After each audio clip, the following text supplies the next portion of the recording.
Call the meeting to order. I got 5:08 on May 21st. Let me take roll. Okay, I am here. Wendy Lease. Wendy? She's waving her hand. Let the record reflect she's here. Okay, Tom Pollitt. I'm here. I see Tom. Robert Junman, he's here. Yep. Al Malone? No, Al. No, Yeah, he's here. Oh, Al is here. Sorry. Al's here. John Hinson. No, John Hinson. Matthew? No, Matthew. Anna Verska's here, and Tom Arnold is here. The mayor is here. Mayor Pro Tem. City manager. We got Carol. We got Angie.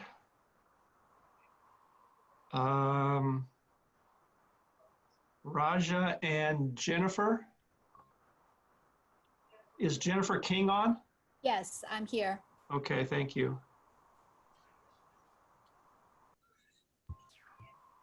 And Bart.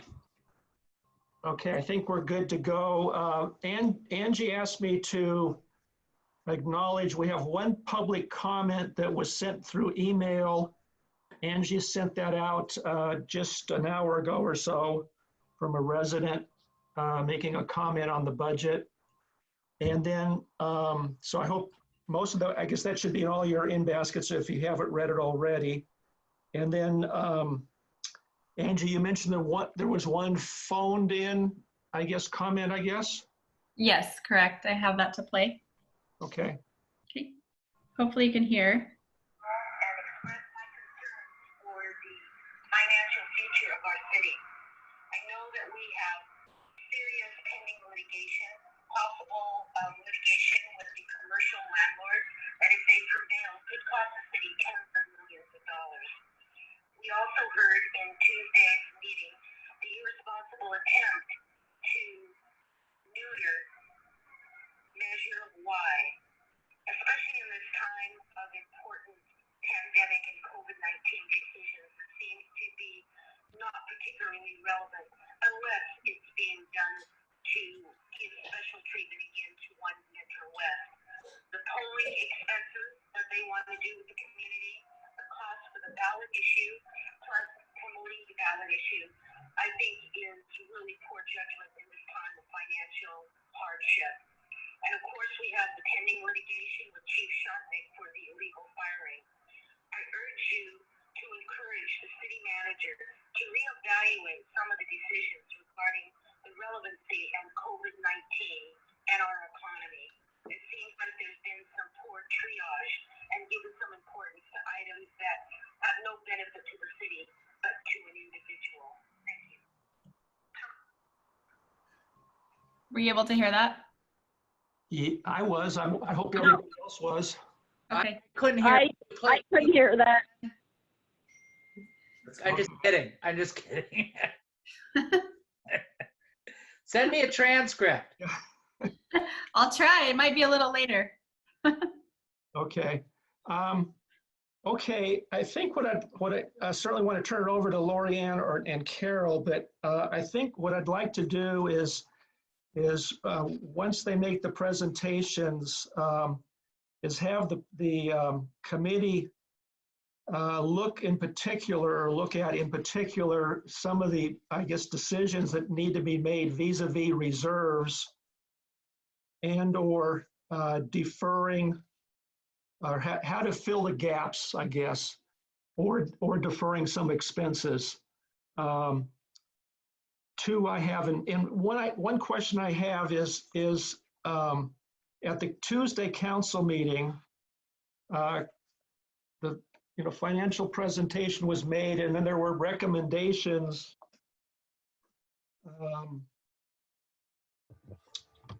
For example, to defer the CAN ordinance, defer the 1.5, or defer for 6 months the IT strategic plan, and there was another item on there.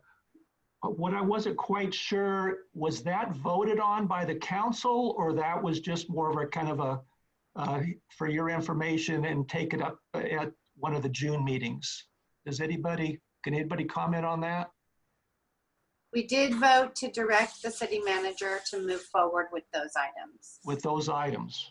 But they're gonna give you a whole report here tonight that will include all of that information, right, Ms. Molina? Right, so you can go, you'll go over those items and we'll get your feedback, because we still have to, we're in the budget preparation process still. Well, that's my point. If that's what I was hoping FiPAC could provide some feedback to council prior to them voting on those recommendations. Well, it still has to come back to us. So we're gonna be getting your feedback right now and then after this meeting. And then it's gonna come back to us in June at the city council, okay? Right, so the vote wasn't, Ralph, the vote wasn't binding. It's not binding until we approve the budget. Okay, I just need some clarification. I appreciate it. Okay, with that, we got the new business 2021 preliminary general fund revenue and expenditure budgets, and then also a first look at next year's capital. So with that, Lori Ann, Carol, you guys want to go ahead then? Sure. Yes, let me go ahead and start to share the screen. And Carol, I'll just make some opening remarks before you start with the presentation. And so I just wanted to thank FiPAC for always being such a great resource for the city. As you have been in the past, we continue to rely on you for your feedback and your recommendations as it relates to the city's finances.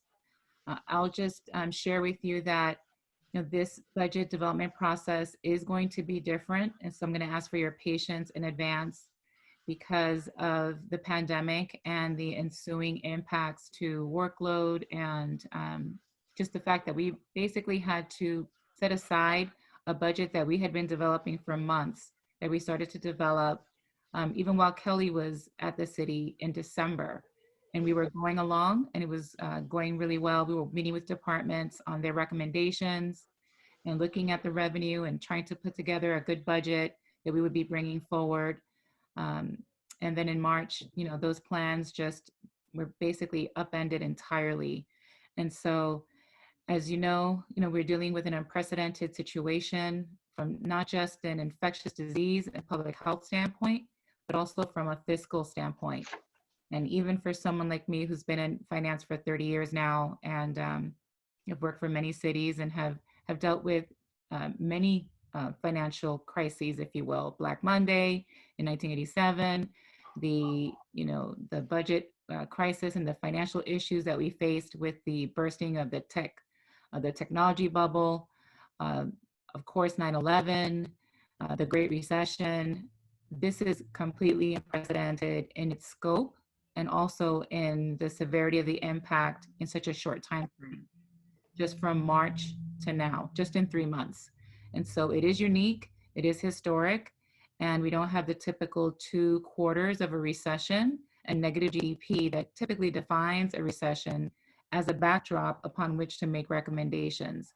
And so we're managing a current year financial deficit of between 10 and 18.5 million, while we're also planning for next year and closing that gap, while we're managing the pandemic, addressing other statutory requirements, and basically had to shelve all of the work that we had been doing for months on the budget. And so we've had to do basically 2 budgets in a very short time frame and set aside the work that we were doing related to the earlier budget, where we were anticipating that the economy was going to continue to go forward the way that it had been, which was pretty solid. And now just dealing with recommendations on cutbacks and a combination of strategies to get us through the next 12 months while we continue to learn about the impacts of the pandemic. And so a lot of effort has gone into all hands on deck to get this budget available. So I'll just warn you in advance that it is going to be a bit different than what we're accustomed to in the past. we're going to have to make some decisions between now and July 1st pretty quickly, but we're thankful that we have you to engage and to participate. Your feedback is always welcome. The order of things may not be quite what we're accustomed to, unfortunately, because this is such a unique situation, and we had to deal with the current fiscal year deficit very quickly so that we don't completely deplete our reserves. And so bear with us. We're working on this basically around the clock. Carol's basically jumped in and has taken the helm. I'm very pleased with her and the work that she's doing, and very thankful that we have someone with her expertise to guide us through this. And of course, my expertise was in play here as well, and that of our council. And so we're happy to present to you what we presented to the council on Tuesday. We'd love to hear your feedback, and we'll continue to make sure that we engage with you as we move forward in this process. And your feedback is always welcome, either at these meetings or, pick up the phone, call us, let us know what you're thinking, and send us emails. We're basically here to learn, to hear from you in terms of, the recommendations that we're putting forward. And so thank you again for, being on the FiPAC and being a source of information for us and feedback. And so with that, I'll turn it over to Carol so that she can present to you the preliminary information that's going to set the framework for the weeks to come, leading up to the adoption on July 1. Thanks, So Carol. before Ms. Molina gets started, I wanted to thank you, Ms. Farrell Harrison, for that. And thank you both for all the hard work that you're doing. I also want to give an update real quickly. I was on a call earlier with the mayors and the freshman congressional representatives. And the topic of the call was a bipartisan call. And the topic of the call was the HEROES Act. And we were allowed, Costa Mesa, out of all the hundreds of mayors on the call, we were allowed to present and to share how important the passage of the HEROES Act is for cities that are a size of less than 300,000. So we were able to share the information about what's happening with our budget, share very specific data points, also talk about the city of our size and how difficult it has been to get any money from the county up to this point through the CARES Act. And so we were able to also share how cities like ours have to advance funds and wait to get reimbursed. And at some point, we aren't going to be able to continue to do that. And so that was a very important point that was helpful, I think, to the discussion. A lot of good feedback. I shared lots of information specifically about Costa Mesa, and it resonated with a lot of people. So we're doing everything we can to find a funding from every source whatsoever, and at the same time, cut our expenses. So thank you, and I wanted to just make sure to share that. Ms. Molina? Thank you. Thank you, Mayor. Thank you, City Manager Harrison. I am thankful for the FiPAC to be able to come in and give us their feedback. It's very important for us to have us all on board as we move through some of these difficult challenges that we are facing fiscally. Just to resonate what Norianne said, I have over 20 years of financial experience, and I've never had to deal with a financial situation that's close to this, and it has been quite a challenge. With that, I will start to present to you what was presented to the City Council on Tuesday night as our preliminary 2021 budget overview of where we're at today. So I wanted to start with the Governor's May Revised. One of the reasons we moved FiPAC meeting to this week was because of the Governor. The Governor decided to move his May Revised out a week. So he came out with his revised numbers last Thursday. So we'll go through some of the areas that he informed us about in that call. Then we'll go into what our current year is looking like, some of the adjustments we've made and we have already discussed with you as well at the City Council, some of those revenue losses that we're currently experiencing in the current fiscal year. We'll go through some of the reserves, and we'll then start to hit the 2021 preliminary budget highlights. As it relates to the state, Governor Newsom announced over a week ago that they are experiencing a potential deficit about $54.3 billion. So what that sounds like is pretty huge. It equates to about 3 years of funding for the University of California and the state, Cal State University system combined. So what they're seeing immediately into this year and the next year is a drop of personal income by 25%, their sales tax about 27% loss, and corporate taxes by 22.7%. We don't receive personal income tax or corporate taxes, but definitely we are experiencing the losses in the sales and use tax. Some of the areas that the state governor highlighted how he is managing this deficit is by canceling some of the program expansions and spending increases he had come out in January. So all of those are being rolled back. He is borrowing and transferring about $4.1 billion from all kinds of special funds to try to make this gap work. He's also implementing a 3-year approach to paying, to using the rainy day fund and a safety net reserves.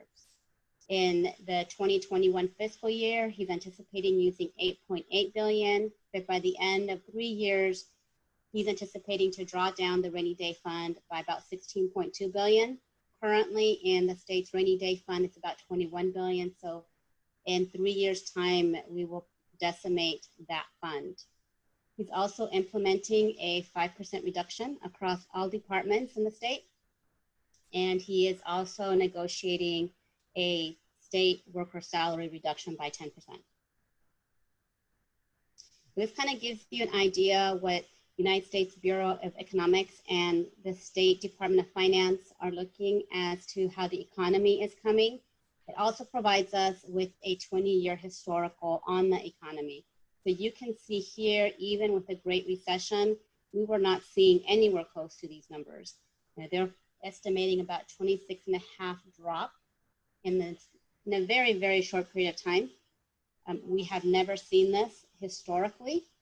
Probably we're getting close to Great Depression eras, definitely in the area of unemployment. And those numbers are so high that they are hitting the Great Depression numbers. Put it into context for you, from mid-March through the end of April, 4.4 million Californians filed for unemployment. So I wanted to recap as well our fiscal year 1920, our current fiscal year. As you can tell in our adopted budget, we had about $142.2 million adopted for our general fund. Over 55% of the general fund is allocated to safety departments. The rest of the departments are fairly low in nature, with the exception of public services. And this is the department that does all of our maintenance, also manages the capital improvement projects, and street improvements, and so forth, which is why they're so much larger. And then you can see how some of the other departments start really tapering down as far as their share of the pie from the general fund. As you can remember, we came back in our last meeting and we talked about some of the shortfalls that we're experiencing in the current fiscal year. We talked about how it's still very new. We truly only have 1 month worth of data as how we're starting to experiencing the revenue declines. Some of these revenues, like the sales tax, there's about a 3-month lag, and our TOT tax, our hotel tax, it's about a month lag. So we're already seeing in our TOT the reductions. In our sales tax, we're starting to see some of those reductions as well. So in these revised estimates with only 1 month worth of data, we have estimated an estimate shortfall in the current year between $10 and $18.5 million. So as you can remember, we went through this before, where are the numbers that we're able to reduce some of the budget areas in such a short period of time. Truly at this point, we're about 1.5 months out of ending the fiscal year.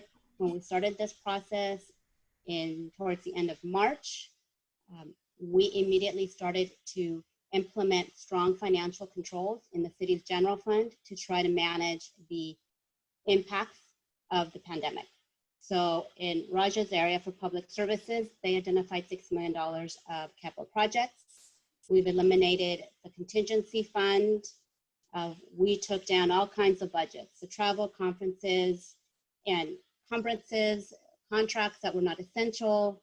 All of the departments went through a painstaking process of going through all of their expenses and started to taper them down as much as possible, considering we were already 10 months into the fiscal year and most of those budgets were already expended.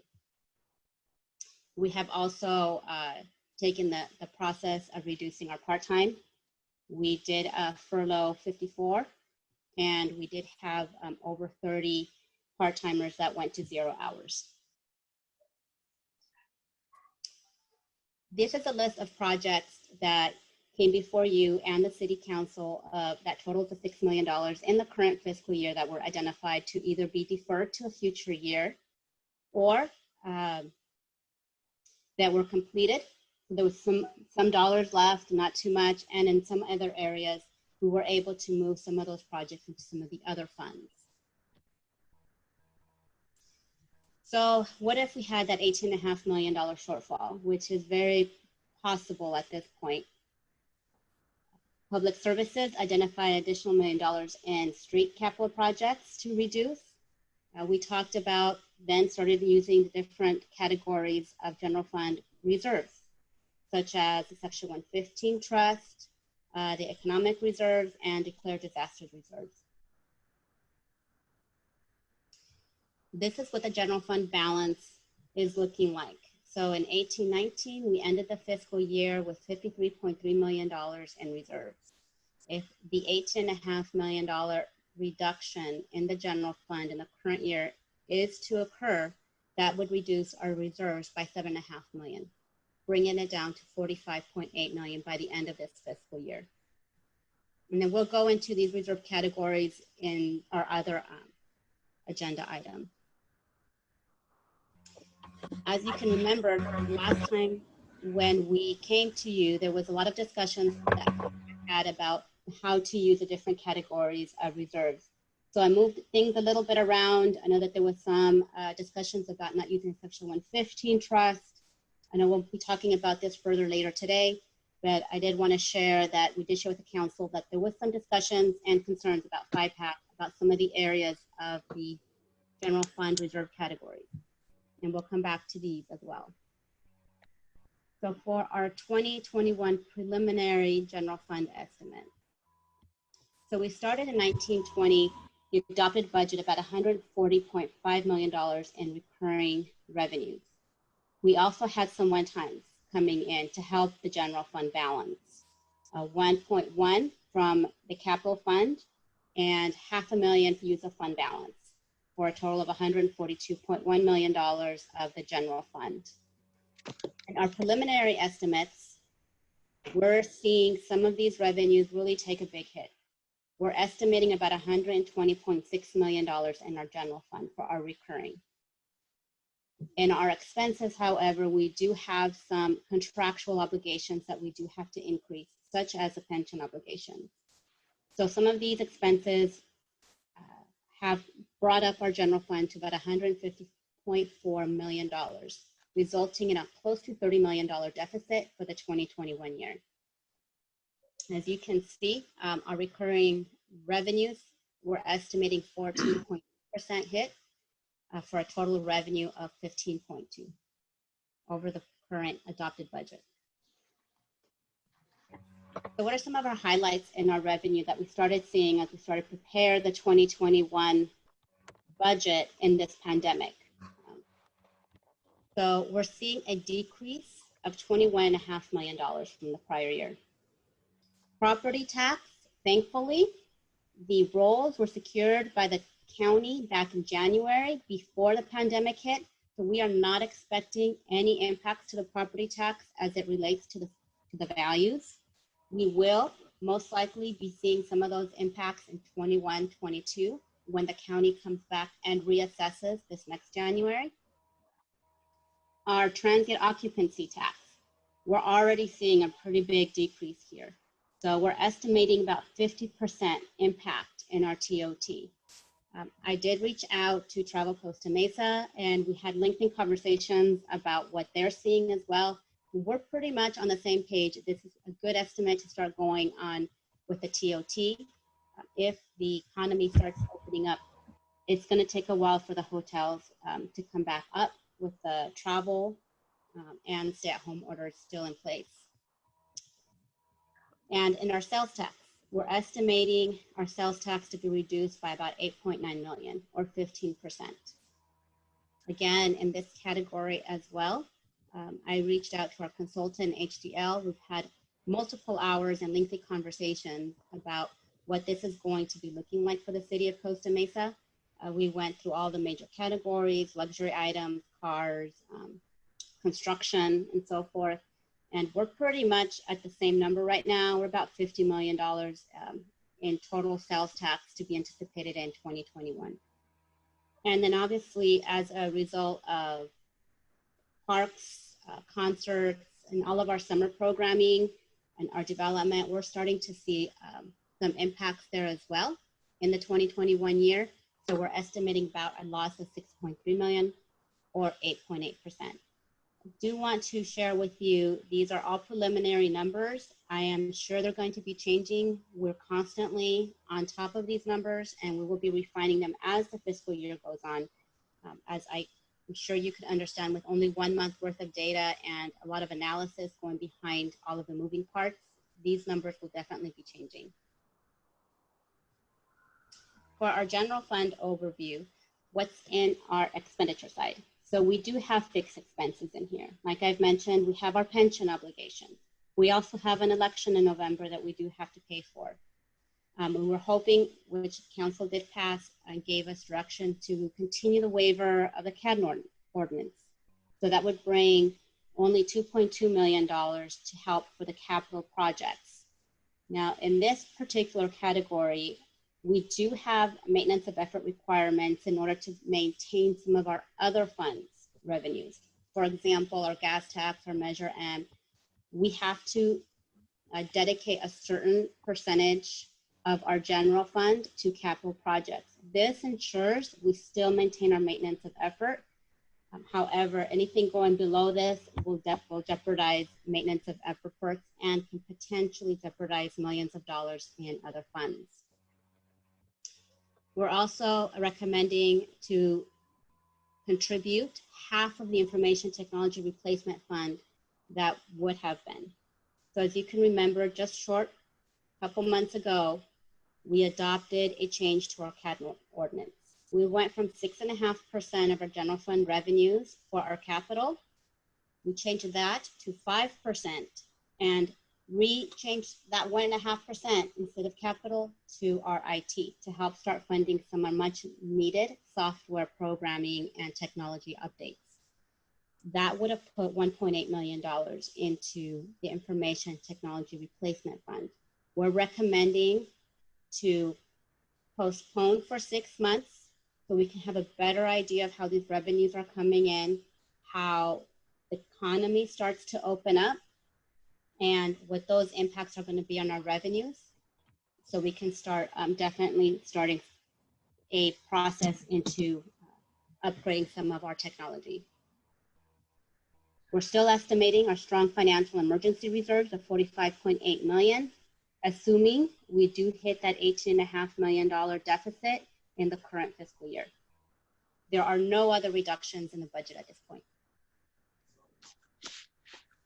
So for an overview, what does that look like on our preliminary almost $30 million deficit and some of the categories that staff was looking at to start to take down to help with this $30 million deficit? Like I've mentioned before, taking down the capital projects waiver. So that would be a reduction of 3.9 million. And halving, so to speak, our IT replacement contribution. We also recommending to take advantage of our CalPERS prepayment savings. So by prepaying our full unfunded liability in July, the general fund saves approximately $700,000. We're also estimating some staff furloughs of about 10% of about $6 million. These are still being negotiated. So for now, it's an estimate. We don't know until they're estimated and passed by the city council what those will lie. For right now, it's a placeholder. We are looking at some other opportunities of about $3 million. And the balance of $15.3 million coming from reserves and department reductions. And that's how we get to a balanced budget starting July 1.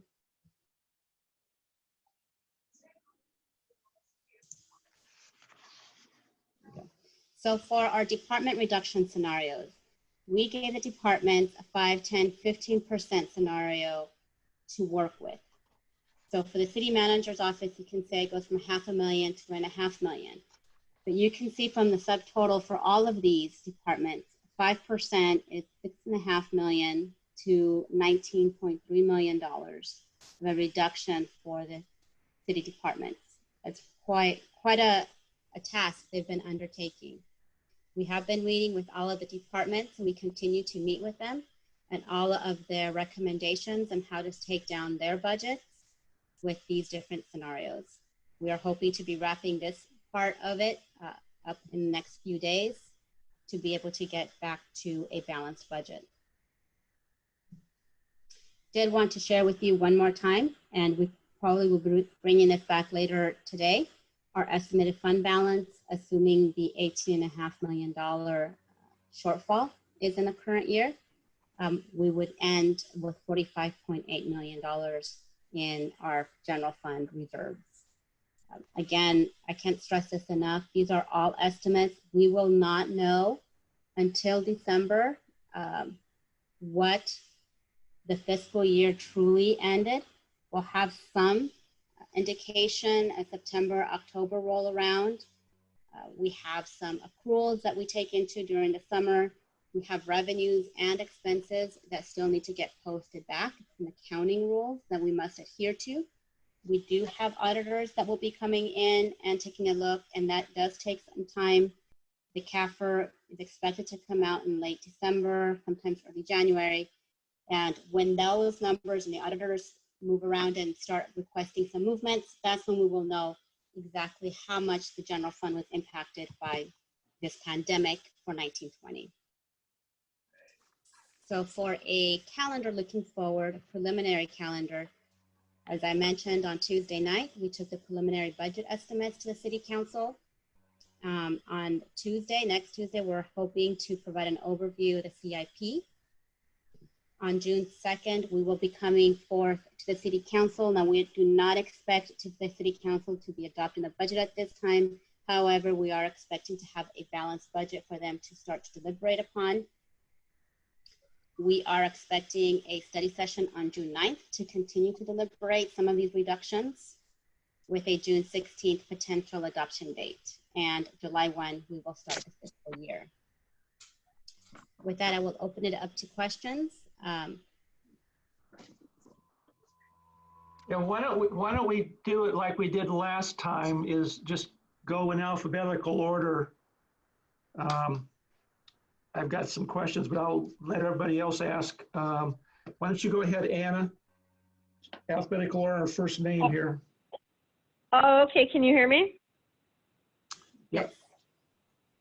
Well, first of all, I want to say thank you for, that's a lot of work and putting it together very quickly. And I know the end of the year fiscal year is coming up too. So thank you for that.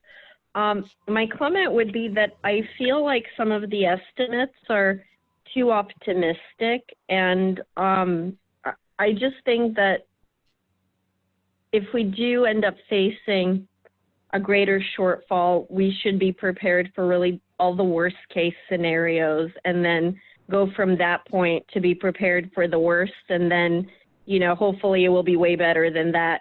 So that's just one comment. It seems by some of my calculations that some of the estimates are optimistic. And then looking at some of the things that might have to happen, cutting all the departments, 5 or 10 or 15%, and those cuts will be very significant for police and fire. And I know that the direction the city is looking to take is to toward more high density development projects and putting something on the ballot basically to weaken why. And my question is based on our money situation and based on the fact that high density generally tends to bring in less tax income than other, you know, industrial or other forms of land uses that we have. How does that, you know,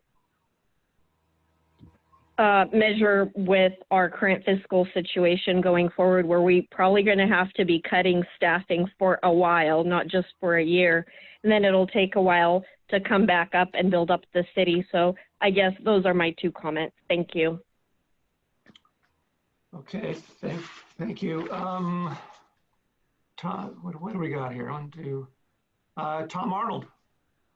Yes, I know how difficult it is for you all to develop a budget with the current technology that you have. I can only imagine how incredibly difficult it must be to try to do 2 of these in on such short notice. So thank you for that, which leads me to my concern about delaying the IT strategic plan to give you all the tools you need to do things like this. And I understand cuts have to be made everywhere, but I worry a little bit about taking tools out of your toolbox. So I don't know if that's a question, and maybe it's more of a comment, but if you have any anything to say about that, I'd love to hear it. Thank you. Okay, Tom Pollock. Did we pass Robert Juneman? Robert. It's my turn, huh? Okay. I think I saw in there that the 115 trust, we're leaving that in. Is that correct? At this point, it's still up for discussion. This was more of an information for the council as well as for FiPAC onto the different categories that are available for the reserve. Okay. No action has yet been taken. I thought I saw in the chart where it was left in there. Let me just make a comment then. I made it once before that I really hate to see us do away with that 115 trust. I know we haven't actually developed the actual trust yet, but we have set money aside, the $1,750,000. Rather than use that, I would much rather see us use more money out of the declared disaster fund. So just a comment there. I'm looking at a report, the City Council agenda report dated May 14th. And assuming that that is still relevant, in the attachment 2 of that report, under expenditures, retirement costs, we're projecting a 2.8 million increase from the adopted 2019-2020 to the preliminary 2021. And I'm looking in the budget book, and it looks to me like the difference or the increase is only 1.5 million. I'm wondering what that where that extra million came from in that projection. As you may know, with our unfunded liabilities, we get increases every year. So our UIL increases annually, and so does our employer rate as proposed by CalPERS. So these increases take into account the CalPERS actuarial for the 2021 budget. And we can share those with you. Well, but Carol, I mean, we know in advance, or pretty much in advance, don't we, what those numbers are going to be. So if you look at the budget book, the difference between the year we're in right now and next year, the difference in retirement costs is only in $1.8 million, whereas on this. Can you tell me which page you're looking at so we can be looking at the same? And I'll jump in here. Are you looking at the budget book from last year? Well, I'm looking at the last budget book we have printed, yeah. You're looking at current year, Bob? I'm looking at the budget book 2019-20 adopted. Right. Yeah, he's looking at the current year, 5-year. And Carol, you're building the PERS estimates based on the CalPERS actuarial valuation, correct? Correct. Yeah. And so the way that you build the CalPERS information is based on the information that we get from CalPERS, which comes every year. It's updated once a year. When the budget was adopted, we didn't have yet the CalPERS valuation estimates for this. Okay, so I think you just answered my question, Lori Ann. So this report is based on new information, right? Yes. That's a big jump, 1 million. Okay, let's see here.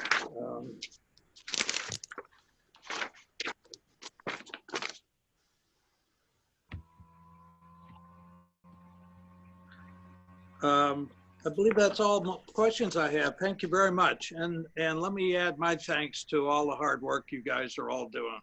Tough times here. Thank you, Bob. Wendy. Okay, thank Wait, you.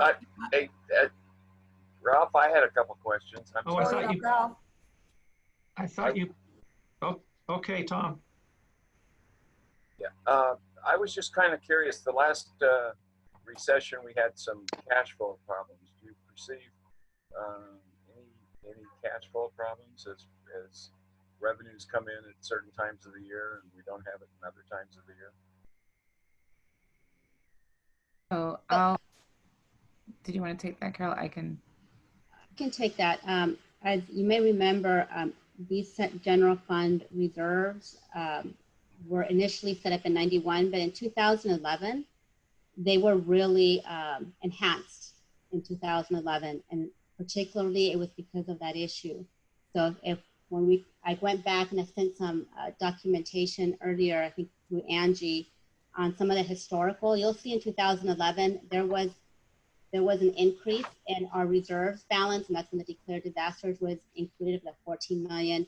Then there was another increase in 2016, 2015, 2016, and that's where the economic reserves designation was created and also enhanced. So as a result, we're definitely in a different area today than we were back then because of the fund balance designations. Well, it's a and good the thing monies we that were set aside. develop some fund balances then. That's good. I assume that if we go into the fund balances, we're going to have to sell some bonds. Are we going to lose money and lose revenue by doing that? And has that been calculated? So I'll take that one, Carol. So we are exploring whether or not for cash flow purposes, and we're hoping not, given the good fund balances we have, we would need to issue what's called a TRAN, a tax revenue anticipation note, mostly because of the governor's proposal or his, the issuance of the ability for property tax payments in November to be deferred until April. And as you know, most property owners will pay their property taxes in 2 payments in November and in April, and cities receive those funds in late November, December, late April, or May, sometimes even as late as June. If there is a lot of exercising of that option on the part of the public to pay the property tax payment that's due in November in April instead, then it could create the need for us to issue some temporary, a TRAN to be able to even out the cash flow and be able to make all of our expenditures. And so that's just a cash flow issue. It's not an inherent budget deficit issue. It's purely cash flow because property tax is such a big component of any city's revenue. And you're relying on those largely 2 payments. There are some smaller payments that come throughout the year, but the large payments are in, cities receive them, right, in late November, early December, then in May and June. And so if that does happen, and a lot of people decide to pay their property taxes in one payment in May, it may require for us to issue a tax revenue anticipation note to even out the flow of revenue so that, all of our payments will have enough revenue to meet them. And so usually you can do that with very inexpensive borrowing and, usually pay it back within 12 to 18 months. So it's something that we're looking at. We'll work with our financial advisors to also look at our cash flows. Jennifer King is looking at our cash flows and she does a very detailed analysis. I'll tell you that I reviewed that analysis personally myself down to the week on a cash by cash basis. And so we're going to monitor that closely. Hopefully we won't need to, but even if we did, it's not something that I'm very concerned about, to be honest. I've worked in large enough organizations where the cash flows aren't always evenly distributed. And so it's something that's out there for us to be able to use to even it out. And we'd be able to work with the bond community, given our good credit rating, to get a good rate and even out the cash flows if that's the case. On your expense slide, you showed $6 million for staff furloughs. Could you expand on that a little bit? And is that baked into the budget, or is that? Tell me a little bit more about how that's going to happen. So that $6 million of estimated staff furloughs equates to about a 10% of reduction in pay, so to speak. So I know that we're negotiating with the various labor unions right now, see how we can get to a 10% furlough, whether it's a reduction of staff hours, for example, closing down City Hall every Friday. And then with the safety department, it's a little bit more difficult to do, whether they come back with a reduction in staff wages with a combination of some benefits, some health benefits. So right now we're discussing and we're negotiating them right now to see if we can get that $6 million. It is a negotiable item. So at this point, it is an estimate. It's not a guarantee, but we are hopeful that we will be able to address at least $6 million of the deficit that we're anticipating from staff.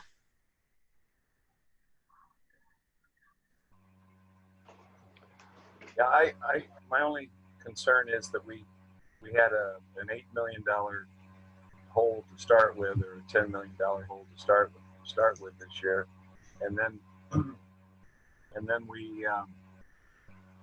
we had this coronavirus thing, which made it a $29 million problem. So we've still got an underlying issue that even in the good times, we don't have enough revenue to cover our expenses. So I don't know if temporary fixes are going to solve the long-term problem. So I'll comment on that as well. We've been looking at the budget very closely from the beginning. So I got here last July and I started looking at it right away with Kelly and getting into the weeds, if you will, looking at department by department expenses and revenue and monitoring it along the year. I do that as a regular course of business because it's important to understand that if the budget that's been adopted will withstand the 12-month period. And if it doesn't, then you need to pivot in turn and make decisions pretty quickly. And as you can see, we're obviously very strongly committed to making adjustments whenever we need to. That's why we brought forward the plan that we did in April, just a month after the shutdown, right? And so related to COVID-19. But I'll be honest with you, up until then, I did not have any major concerns about this budget in terms of the 12-month period. And now the budget that I was preparing to bring forward to the council was looking very good. And so I know there have been challenges in the past. I was closely monitoring the extent of what those challenges would be moving forward so that I could plan accordingly and make solid recommendations on how we move forward. But certainly nowhere, anything close to the extent that we're seeing with COVID. And so I think the key in moving forward in the next 12 months and moving into July 1st is going to be having a measured approach. And so a structurally balanced budget is very important. And for that reason, there will be a combination of department reductions that I'll bring forward that are recurring. And so I think that sets us on a better path going forward so that we understand, we give ourselves the budgetary need to absorb ongoing increases that are going to happen in the out years in CalPERS or any other contracts or fixed cost increases that we have. And so, but we don't have a $30 million structural deficit outside of COVID. So it would be inappropriate for us to bring forward $30 million worth of recurring cuts. But there will be a portion that will be recurring. I'm working with the departments now on their 5, 10, and 15% scenarios. And we will be bringing a portion of the deficit cutting strategy that will be recurring. And so there will be some cuts that will be sustained. But that's not the entire $30 million solution, and it shouldn't be, because so much of this is COVID driven. So I think the key is going to be putting a budget together that addresses what we believe the deficit to be at this time, and then continuing to monitor it very closely month by month, every quarter, and making any changes that we need to make along the way to right size it. I'll warn you now, let's not get attached to this number because it is an estimate. It's the best estimate we have now, but I can guarantee you that as of June 30th next year, it will be something different. The key is to be able to monitor it and make changes accordingly, either dial things up in terms of reductions or start loosening a bit. And so it's something that I'm prepared to do. It's something that I'm comfortable doing. And we'll make changes as we go along. But I think it would be very detrimental, especially during a pandemic, to come forward with cuts that are so devastating that we won't be able to respond to the pandemic at hand, only to turn around as the economy comes back and try to build those services back in. And so we're going to bring something that's balanced and that has a multifaceted approach to it, between use of reserves, employee furloughs, which I'm still negotiating, some sustainable recurring cuts, and then some waivers of some things just to get us through the 12-month period while we continue to assess the lasting impact of COVID-19. Ralph? Okay. Ralph, is it okay if I ask a quick question? Sure. So Tom, I may have misheard you, but I thought you said something about an $8 million hole. Where did that information come? On your slide. What slide? The second one, I think. A pre-COVID $8 million hole? It showed the revenue going down 20 million, and the other 8 million was the shortfall. Wow. Oh, because of COVID? I thought you said we had an $8 million hole before COVID. I must have misunderstood you. No, Sorry. That's what I did say. It's right there. You see, you got 21 million in revenue because of COVID, right? And then you have another 8 million that makes up the 29 million, which was the deficit you had going into the year. No, that's not right. Can you explain that, Gloria? Yeah, or Carol, you want to just explain? Yes, so this $120.6 million revenue is because of COVID. It's a direct impact of COVID. So we're still in the pandemic. We're still anticipating certain businesses to continue to be closed or not come back at the same levels that they were pre-COVID. The hotel industry, it's still taking a drastic hit. We're anticipating some of those hits will be continuing. We are estimating some of those to slowly come back, but this 120.6 is not what the general fund would have been for 2021 had the pandemic not occurred. We were definitely looking at some higher revenue numbers. For example, up until the pandemic hit, our sales tax revenues outside of one-times that we received last year were looking very favorable. They were coming up close to like 5% increase. So we were doing really well. And some of our other revenue categories, for example, in development as well, were looking favorable. This is not the pre-COVID number. This is because of COVID. The revenues are being drastically impacted. Carol, maybe I'm confused here. You show 21 million, but you say we have a deficit of 29 million. Where's the other 8 million from? The deficit is because the revenues we're expecting is 120.6 because of COVID. The 2021 expenditure number has some growth that we have to pay. So for example, the pension obligations, we have to pay pensions. So that's going to be in our numbers. Okay. Call it what you want, but you had an $8 million problem. No, that's not correct. And so maybe, so if you look, so there's the revenue estimate is 120 million and the expenditure estimate, if we do nothing, is 150.4 million. So if you look at that first column, it's 120 in anticipated revenue and 150 in anticipated expenses. If we do nothing, that's the $29.8 million deficit. Okay. Tom, are you okay? Well, I understand what it is. Yeah. All right. I think it's terminology. That's all. Okay. Wendy, why don't you go ahead? And Al, I apologize. I skipped over you, but let's go with Wendy because I already mentioned her name. Oh, Al can go. Oh, Where's Al? Let Al go. That's fine. Okay, Al. Al. Al. Hello. Wendy, why don't you go ahead? All right. Okay. So I have a couple of, concur with a couple of my colleagues on the 115. I hope that we don't have to touch that. So I think you get our message there. On the IT, looking at what that proposal was for the next 4 or 5 years, my concern is that you cut as far away from public safety on the IT as you possibly can.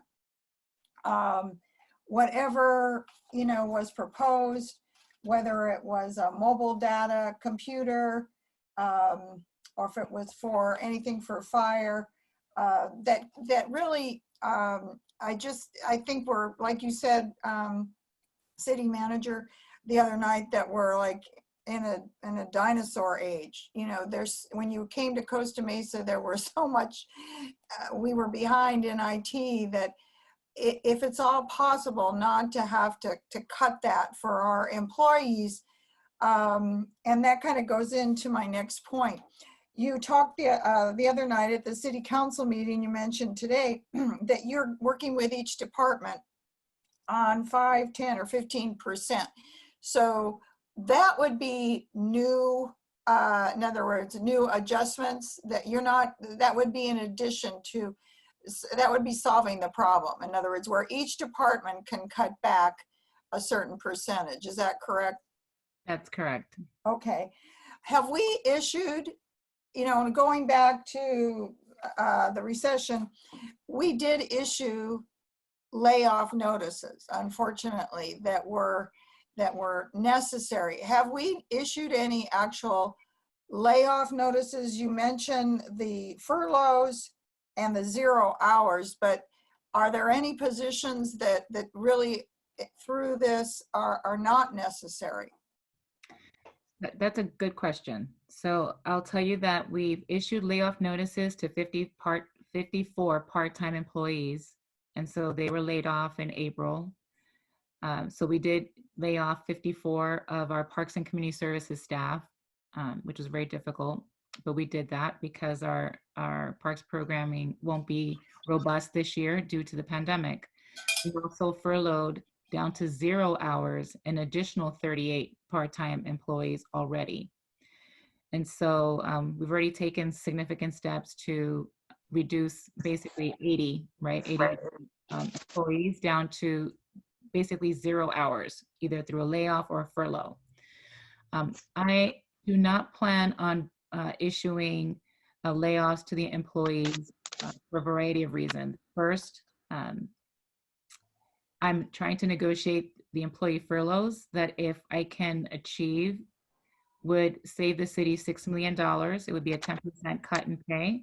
It would save $6 million, and it would allow us the opportunity to continue to provide essential public services during the pandemic. So one of the challenges that we face as a full service city is that we have police and fire, and in a pandemic, it's our police and fire that are going to respond. And so we want for folks to come out if someone calls 911 because they're coughing, they're short of breath, and they have a fever. We don't want to be in a situation where we don't have the personnel, we can't staff our fire stations, we can't answer the call when it comes. And so 100% furlough allows us to achieve savings while still, during an infectious disease, public health and safety emergency, providing those essential services. I am looking, as I go through the conversations with the departments on their reductions, I am looking to see if there are any positions that appear to be unnecessary or duplicative. And I can tell you that I have not found that thus far. This city is far more lean than I expected before I got here. And I can see that the workloads are pretty significant. And so it's in my judgment thus far that if we could cut back on some of the contracts that we're using, that's probably a better strategy, especially during the pandemic. But let's cut some of those consulting contracts, some of those ancillary services, if you will, or extra help that we have on hand, cut those back, maybe continue to look at some other part-time positions outside of Parks and Community Services, definitely looking at those. And so what I'll be bringing forward is basically keeping vacant positions vacant for some time, cutting back on additional part-time staffing or hours, and cutting back the contracts. But at this point, in my opinion, coming forward with a significant number of layoffs would be counterproductive. We wouldn't be able to meet the workload requirements, and in responding to the public's need during a pandemic, I don't think that we'd be able to do that. And so it'll be an approach that really addresses those other areas. Okay, thank you. I really appreciate your answer. It's interesting that we continue to be lean. We got lean 10 or so years ago, and we still are a great city providing great services. To that last point, what is, were we able to secure any count? I know it sounds like, and I watched the Board of Supervisors meeting the other day, that they like to hold on to the money.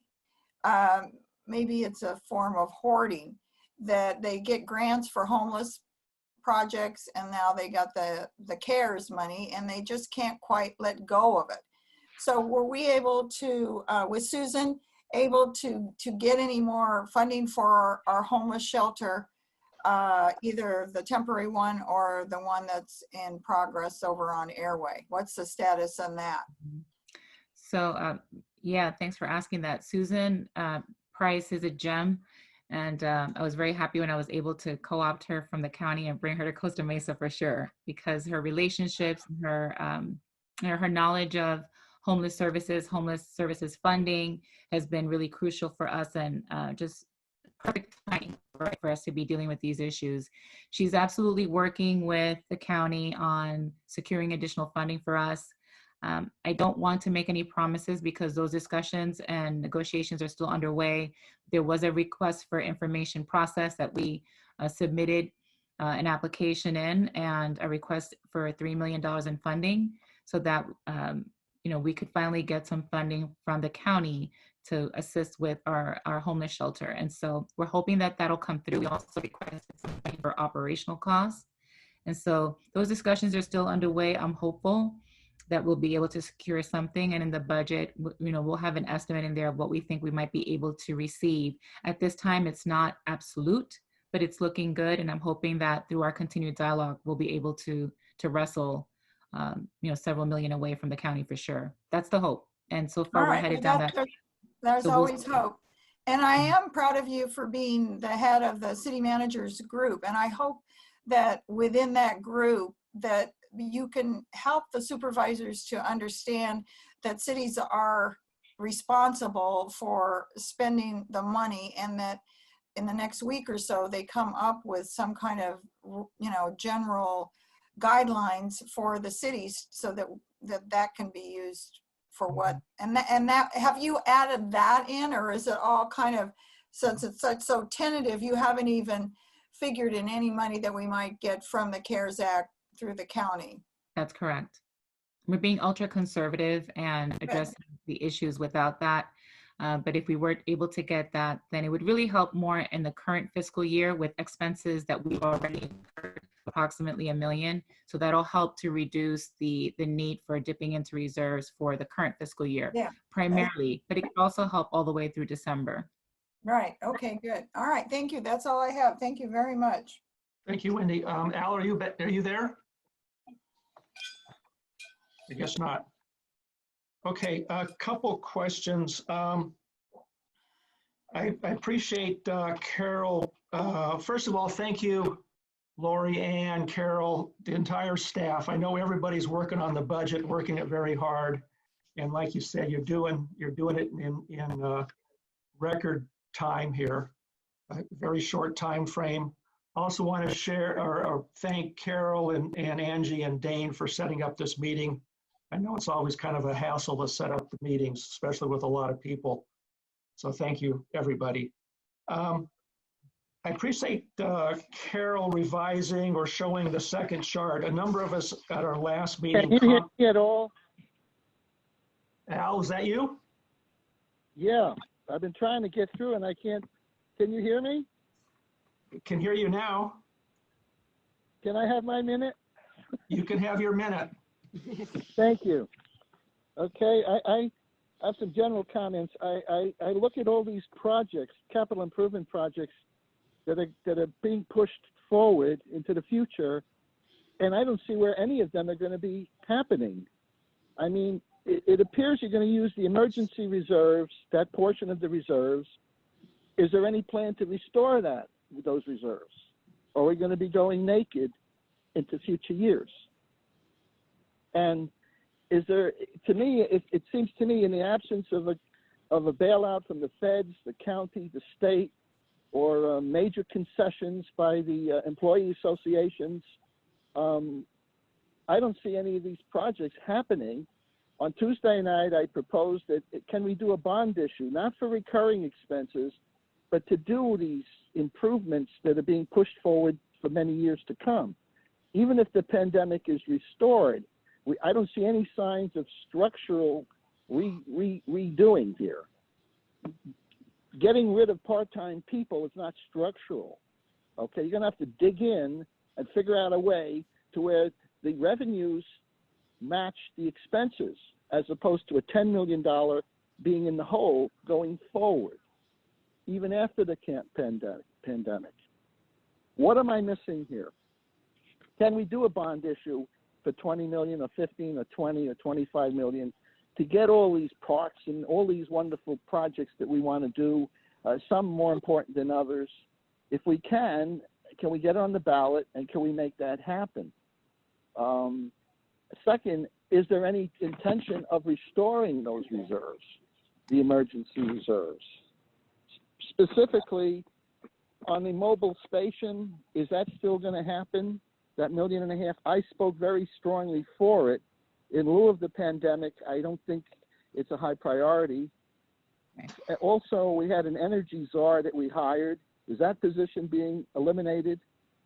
Because there was a lot of controversy on that. Given the extent of our fiscal problems, we got to cut. Those are my thoughts. Any answers? Any questions? Any?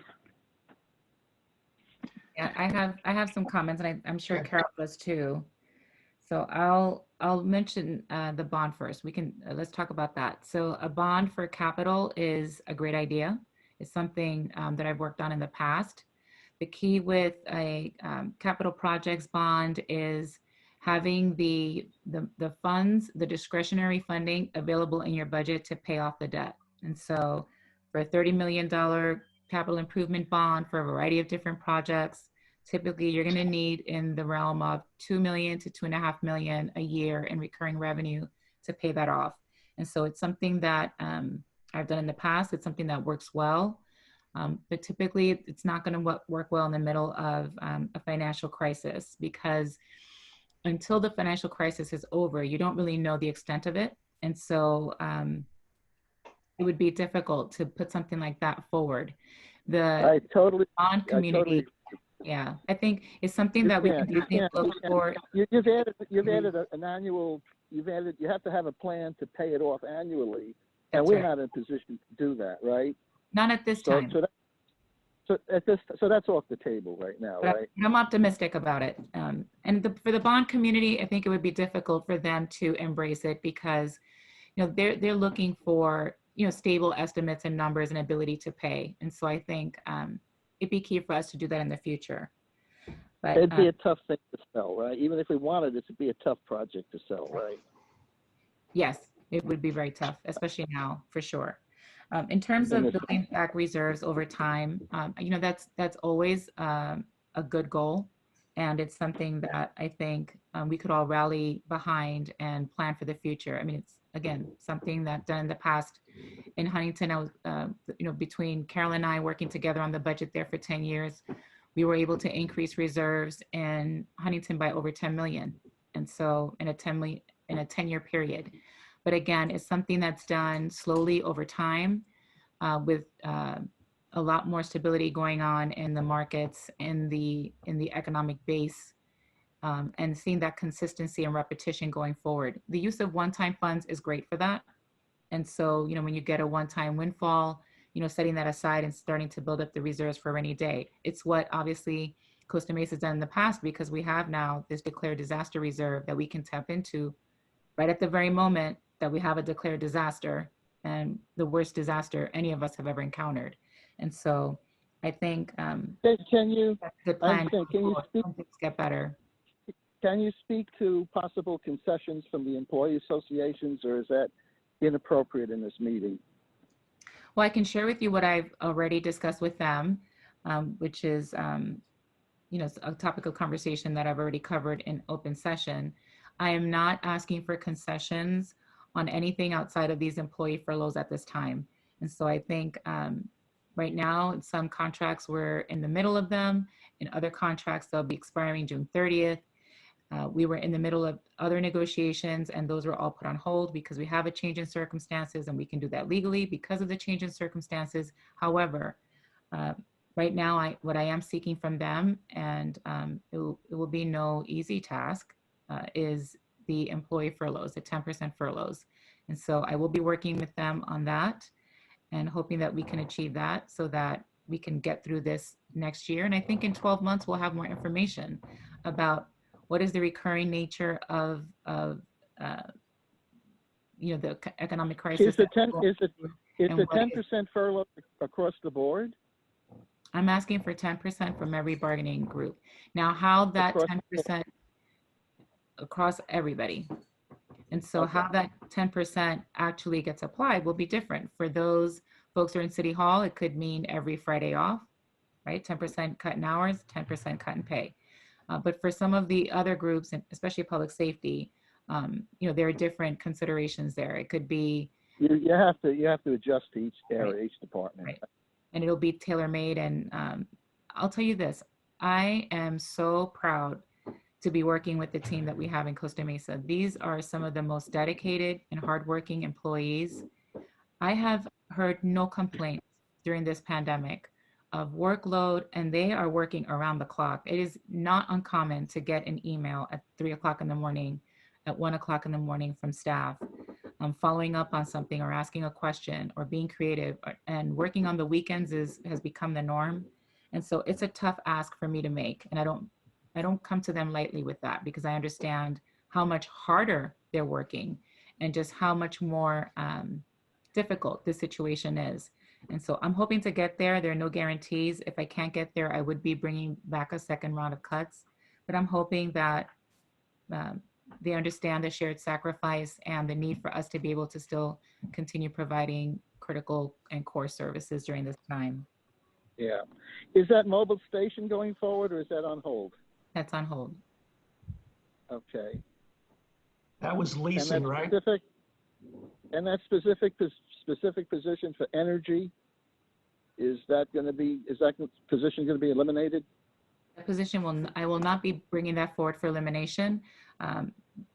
Salem is doing great work. In fact, I'd be happy to share with FiPAC a presentation that was recently put together by Raja and Salem that shows the projects that she's been working on, the savings that we're already starting to incur from the work that she's doing on sustainability, and then the future projects that she'll be working on that we're hoping to actually also incur additional savings. And so I'll be happy to share that with the committee.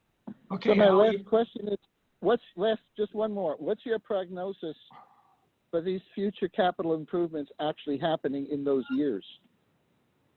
It's difficult to tell at this time. I don't want to give you false hope, but I will say that with every passing quarter, we'll get better information. I'm optimistic about the economy reopening soon, so we can start getting back to some degree of normalcy and improving consumer behavior and also improving just consumer confidence, which is really key. I mean, a lot of this is consumer confidence is extremely low. So just the process of reopening will help to stir that back up and create the compounding effects in the economy that we need to start getting back on our feet.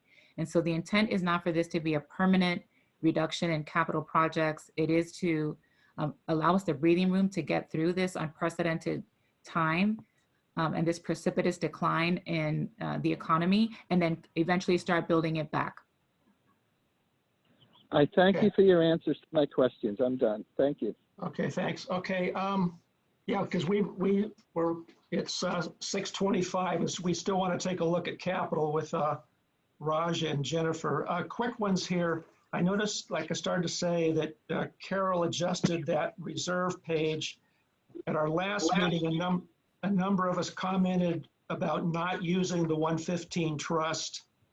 I concur, so I think we're better off using the declared disaster reserve account for the full $7.5 million for this current year. Also, looking at the next year, a number of us, and I concur, showed concern about deferring the IT strategic plan, even though it's only 6 months, that's $900K.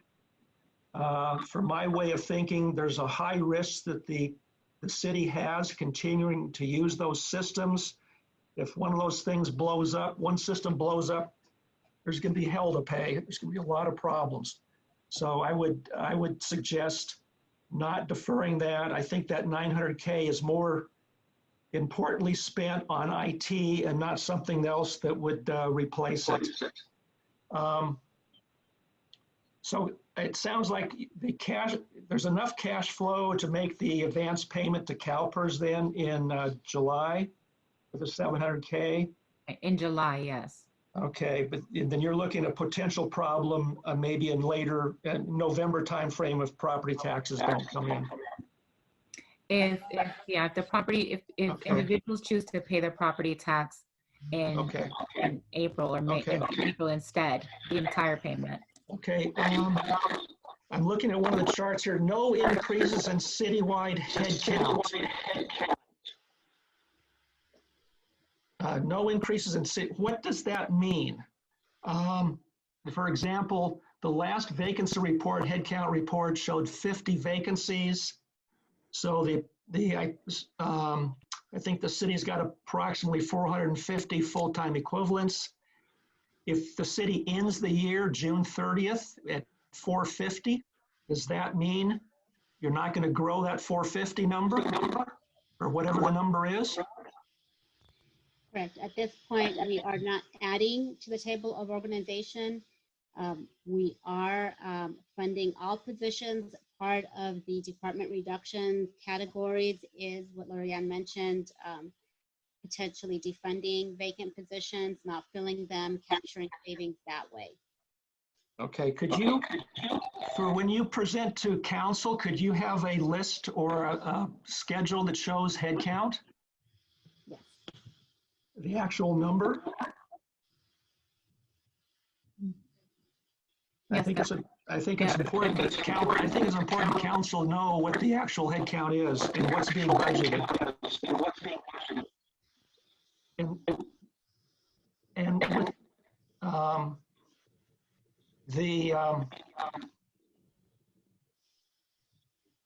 Okay, are legal expenses coming in favorable this current year?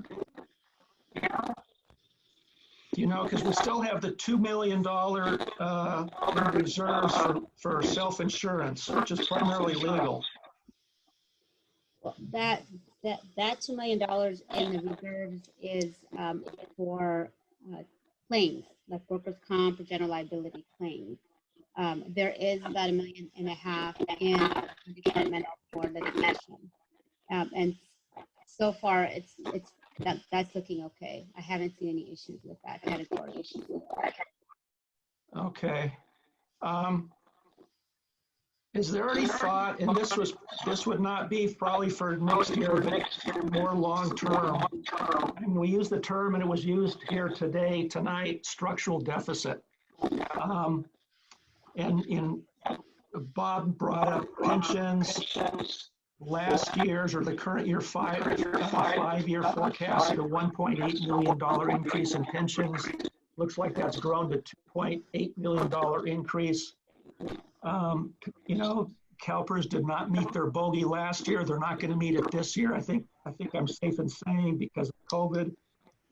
I'd like to plant the seed that the city look at negotiating, and this might rub somebody wrong. Employees start paying additional towards their pensions. Primarily, the safety are paying 14% now. You know, and the city's going to get hit with higher and higher pension costs. And I think it's only fair with these, as everybody calls them, Cadillac pensions, that employees pay a larger share of that. Ralph, I'm sorry to interrupt, but whoever has their microphone on, if they're not speaking, can you please mute your microphone? We're getting a lot of static. And yeah, I'm getting it too. Yeah, so if you're not speaking, please mute your microphone. Okay. I think that worked. Thank you, Mayor. I guess that's, let's see. Can employee pay more? I think that's all I had. Again, thank you, everybody. I guess, you know, on the reductions by department, I assume whatever that percentage ends up being reduction, I'm assuming that some departments will maybe cut a higher percentage than others. I mean, all departments aren't created equal. I learned that a long time ago. That's correct. And so the reason I've asked departments for 5, 10, and 15% cuts is to have a variety of strategies to consider and then to put forward to the council. In one department, it might be 2%, maybe 15%. And so I'm working with the department heads and kind of using my professional judgment to bring forward some recommendations that I think make sense as we move forward. And, you know, then the council will deliberate, and I'm sure they'll have questions and they'll have, you know, requests for additional information and so forth. So it's not one size fits all. Every department's different, but I'll tell you that our biggest challenge will be, Carol, can you bring up the department by department pie chart?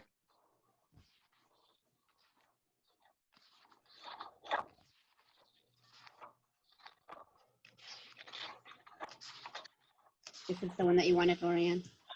Right. So if you look closely at this graphic, you know, fire and police comprise, you know, 55%. And so it's difficult to get to some of these numbers without impacting public safety. So that I'll be very carefully examining that. And then when you see finance and services, you know, those are very small percentages. There's not Lorianne, can you repeat it? Lorianne, you're coming in and out. We can't hear you. So maybe can you repeat that, what you just said? Yes. There you go. Can you hear me now? Yes, much better. I think you Sorry, need I'm so 5. close to the screen. But so what I was saying is that with public safety comprising such a large percentage of the budget, it'll be difficult to put together these recommendations. It's not going to be easy. And so it'll be a combination. It won't be one size fits all. One department may have just 1 or 2% in cuts, and one department may have a larger proportion of cuts. So I'm going through this with all the departments. I can bring together a full suite of reductions that make sense along those priorities. And looking at mostly contracts and other, part-time services or anything else that we think we can reasonably reduce. But it will be challenging because if you see finance only 3% of the budget, IT is 2.6% of the budget. All right. So it'll be difficult. Do you anticipate that you show on the one chart another, I guess, $15 million has been still to be identified. Do you anticipate that being a mixture of reserves and expense reductions, or all expense reductions? It'll be a combination. Okay. And Hey, Ralph. Yes, sir. So I just wanted to give a little bit more information about the question you asked about legal fees. So that was a big issue, of course, in our last year's budget because we had the Yellowstone case that we were trying to recover from, and the fees there were about $6 million. So we moved over to this firm, Everett Dory, Cy Everett's firm, and the rates that they're charging us are discounted and are at less than a third of what we were paying to the Keller Anderley firm that tried the Yellowstone case. And so the rates are low, and not only that, they've achieved a summary judgment on 4 cases in federal court. So they haven't had to go to trial on any cases. So those numbers for the sober living home litigation are actually much lower than they, obviously would have been if those 2 things hadn't happened, hiring that firm and then having them get those great results. And then also, though, we did have an unexpected litigation expense, and I don't know what the quantification is. Carol might know, because we had to file the case against the federal and state government regarding the Diamond Princess passengers. But luckily, that case only lasted a week, and of course, it was successful. So that was an unanticipated legal expense. But I've been following those numbers really carefully, and I'm very pleased with the results we're getting, both in terms of results, the actual court results, and also the legal fees that are tracking to budget or less than budget on those matters. Okay, thank you. I guess what I was poking at was the self-insurance reserve there for $2 million. Is the self-insurance, that's different than the self-insurance fund. Is the self-insurance fund still at a negative balance or an oversubscribed balance? And, another thing is, it'd be nice to break out workman's comp from general liability sometime in the future. Right now, you got it all going into the self-insurance fund. It goes in one percentage. It may come out at a whole different percentage, though. So I'm not sure we actually know what the actual workman's comp expense is versus the general liability expense of that. But that's for another time. We have the breakout of that. That's available even if it's within the same fund. And it's not uncommon for those 2 to be combined. As long as you can track them separately, even within the fund, it still works. Okay. All right. Thank you, everybody. Do you want to do capital now? Ralph? Yes, Bob. Yeah, I'm sorry to break in. Before we go to capital, could I ask just one more question on the personnel? In this agenda report, could you put up the slide where we have the 5, 10, and 15% department reductions? Yes. So where are we on this? Have we implemented this yet, either one of those columns, Lorianne? No. So the only thing we've implemented so far are the current year cuts of 10 million. this information is what I'm using to deliberate, just go through the deliberative process and putting the budget together for next fiscal year. Okay, so I guess, all right. I'm wondering if there's, we got a 6 million reduction in for staff furloughs. So how does that relate to this? So I guess here's a question. These percentage reductions, do they include salaries and benefits? In some instances, they could. So these are above and beyond the furloughs, and so they could very likely include cuts to part-time. It could include cuts to consulting services, et cetera. At this point, in the 5% scenarios, there aren't really any layoffs anticipated. The key is once you get into the 10 and 15% scenarios, I think those are tougher. Those are tougher scenarios. And those I've asked departments to give a broad spectrum of scenarios in case this gets worse. And so I know that there was a comment earlier on the call about this is an optimistic scenario. I wouldn't call it optimistic because I'm not aware of a $30 million deficit. That's an optimistic deficit. That's pretty significant. But let's say it is underestimated. So if it's underestimated, I have on hand additional reductions that I can consider to bring forward to the council if we need to make deeper cuts, right? As we go through the year and we explore and we examine. And if it seems that the deficit will be worse, the economy is not coming back the way that this scenario anticipates, then I would be prepared to come back with additional reductions. So that's the purpose of having the variety and the range for each department to say, okay, if we had to go to 15%, this is what that looks like. But these cuts are going to be in addition to the employee furloughs. Okay, but they could include both salaries and just operational expenses within the department, right? They could, but at this point, they're not recommending that because they know that I'm already working on a $6 million solution as it relates to full-time employees. So these would be primarily then, or mostly operational expense cuts. Correct. Okay, thank you very much. Carol, could you go to the very next page, the one that shows fund balance? You know, we talk about reserves at 53 million or 45 million. You know, the actual reserves, I mean, those are really fund balances, not the reserve amounts. The reserve amounts are really up on the committed part. So we started the year at 23.6 of reserves. If we use the 7.5, it's taken it down to 16.1. The unassigned is really, that's your working capital to use for day-to-day expenses. So I'm just, if then next year you're going to use additional reserve to balance the budget, that's going to cut into that 16.1 million. So just, it's just a point. I mean, we always say reserves at 53 or 45.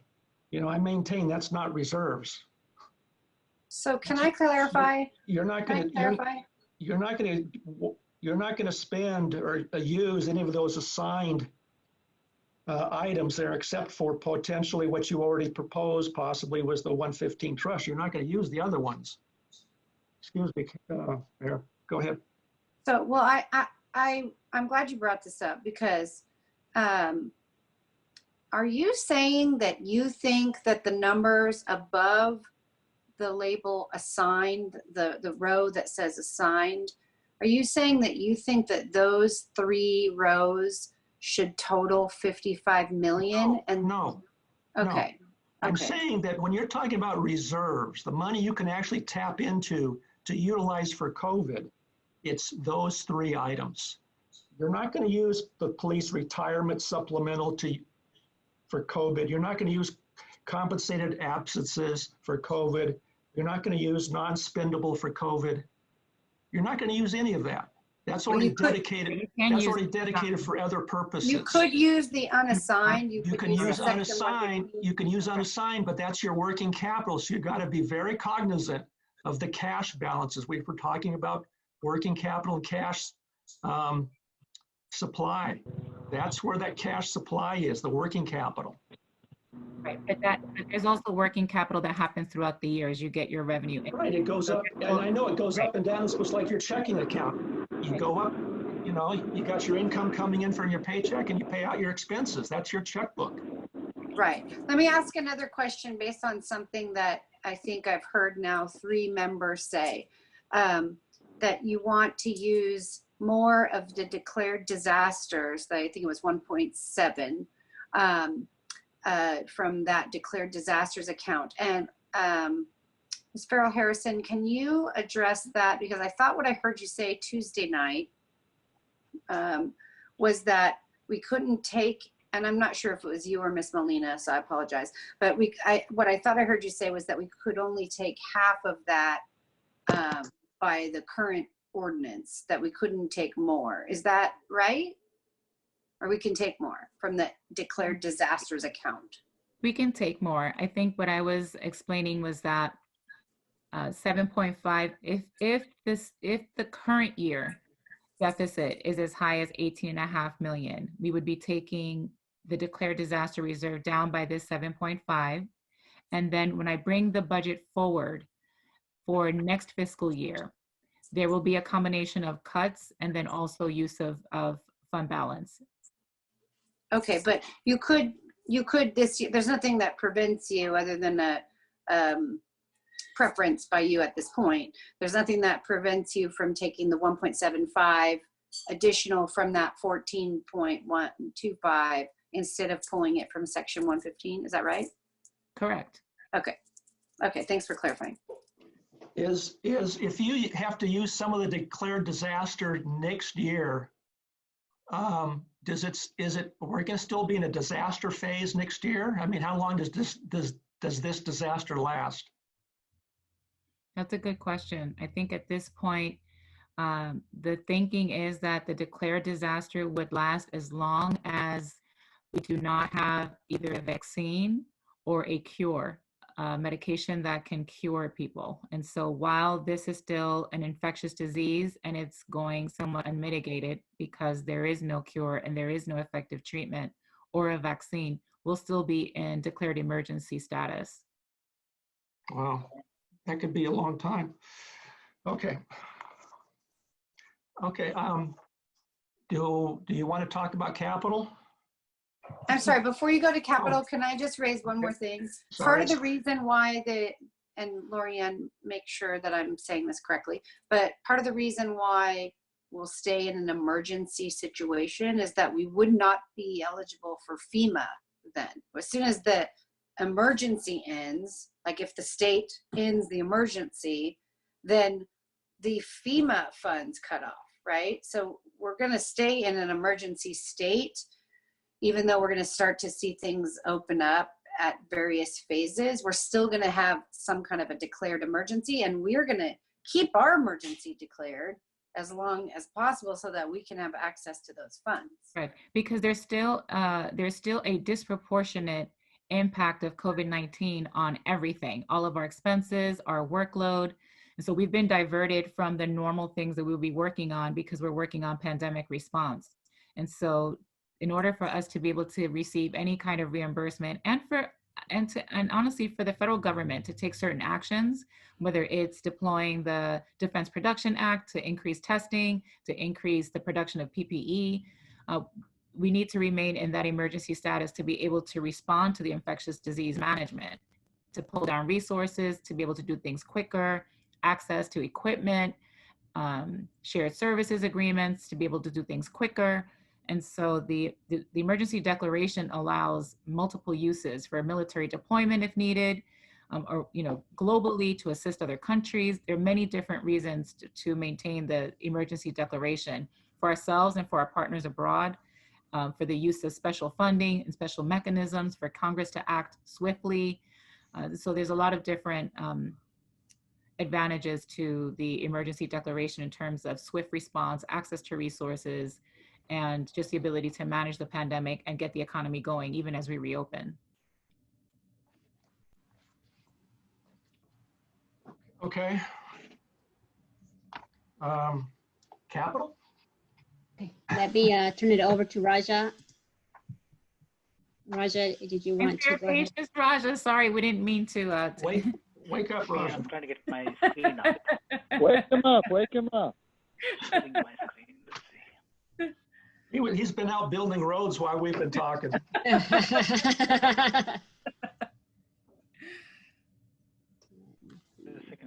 Getting the contractor to pick up the trash.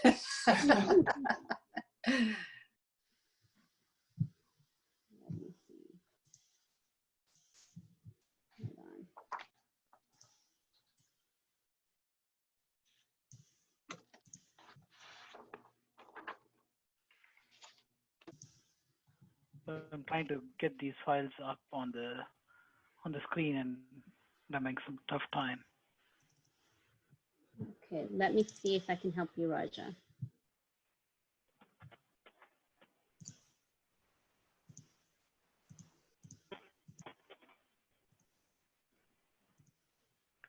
Okay, there it is.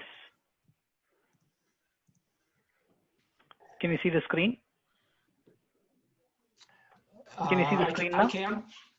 Yeah, yeah, we got it. Speaking for myself.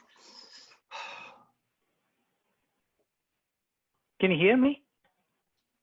Yeah. Yes. Yes, yes, we can hear you. Okay. I'm assuming you're able to hear me now.